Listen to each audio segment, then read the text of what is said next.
நீங்கள் காணவிருக்கும் இந்த பதிவு விஜயகாந்தின் வாழ்க்கை வரலாறு மற்றும் அவர் குறித்த பாடல்கள் உள்ளடக்கிய சிறப்பு பதிவு.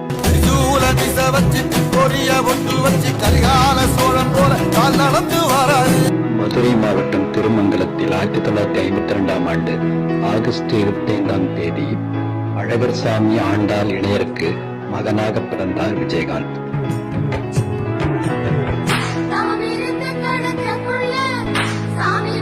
எட்டாம் வகுப்போடு படிப்பை நிறுத்திய பிறகு கீரைத்துறை என்னும் இடத்தில் உள்ள தன் தந்தையின் அரிசி ஆலையில் பணிபுரிந்தார்.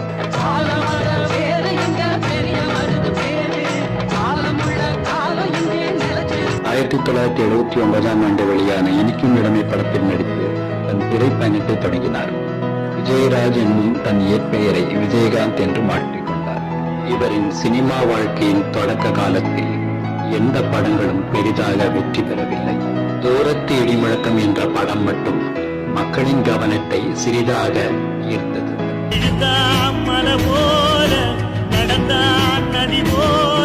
சிறிய கால இடைவெளிக்கு பிறகு வெளியான சட்டமொழி இருட்டரை, சிவப்பு மல்லி போன்ற வெற்றி படங்கள் இவரை முன்னணி கதாநாயகனாக மாற்றியது.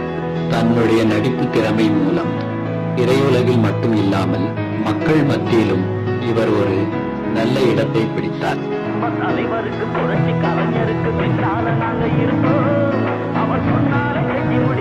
மேலும் கமல் ரஜினி காலத்தில் அவர்களுக்கு சவால் கொடுக்கும் அளவிற்கு தமிழ் சினிமா உலகில் முத்திரை பதித்தார் விஜயகாந்த்.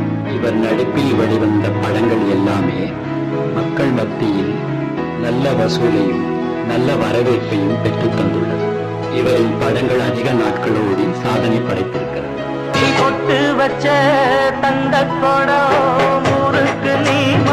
கிராமங்களின் ஊர் திருவிழாக்களில் ரஜினி கமல் படங்கள் திரையிட பெரிய சண்டையை நடக்கும். இந்த நேரத்தில் விஜயகாந்த் திரைப்படம் ஏதோ ஒன்றில் திரையிட்டு கிராமத்தின் மொத்த கூட்டத்தையும் சண்டையின்றி உட்கார வைப்பது ஒரு யுக்தியாகவே பயன்பட்டு வந்தது. புதுமுக இயக்குநர்கள் பலருக்கு வாய்ப்பளித்தது மட்டுமின்றி திரைப்பட கல்லூரி மாணவர்கள் பலரையும் இயக்குநராக அறிமுகப்படுத்திய பெருமையும் விஜயகாந்தையே சேரும்.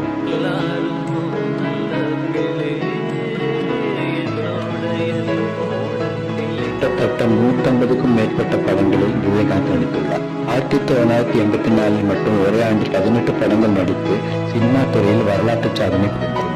பாபாவானம், அரவிந்தராஜ் கூட்டணியில் உமை விழிகள், உழவன் மகன் போன்ற வெற்றி படங்களை அளித்தவர் விஜயகாந்த் அவர்கள்.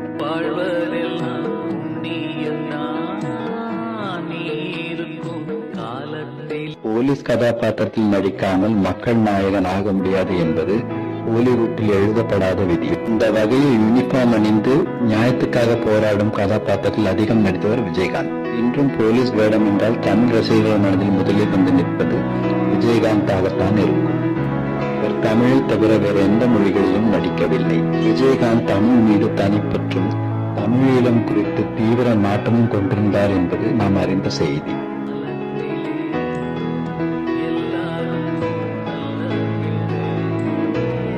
இவரின் 100வது படமான கேப்டன் பிரபாகரன் பெரும் வெற்றியை ஈட்டி தந்தது.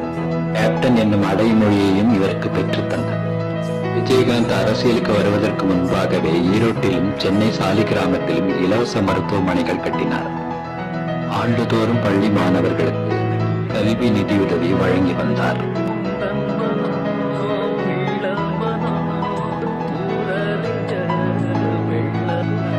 தொடர்ந்து மக்கள் பணியில் ஈடுபட்டுக் கொண்டே வந்தார்.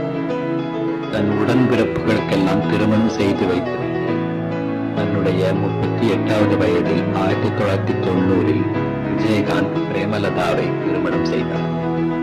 இவர்களுக்கு விஜய பிரபாகரன், சண்முக பாண்டியன் என்ற 2 மகன்கள் இருக்கிறார்கள்.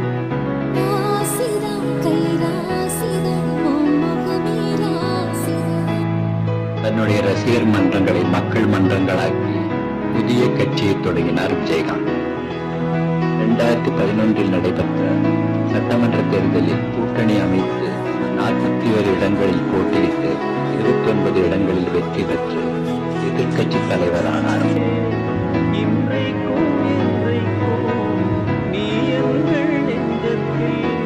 மறைந்த விஜயகாந்தின் புகழ் மென்மேலும் வளர அன்பர்கள் சார்பாக வாழ்த்துக்கள். இதுபோன்ற பத்திற்கு தொடர்ந்து இணைந்திருங்கள். நன்றி, வணக்கம். வெல்கம் தமிழ்.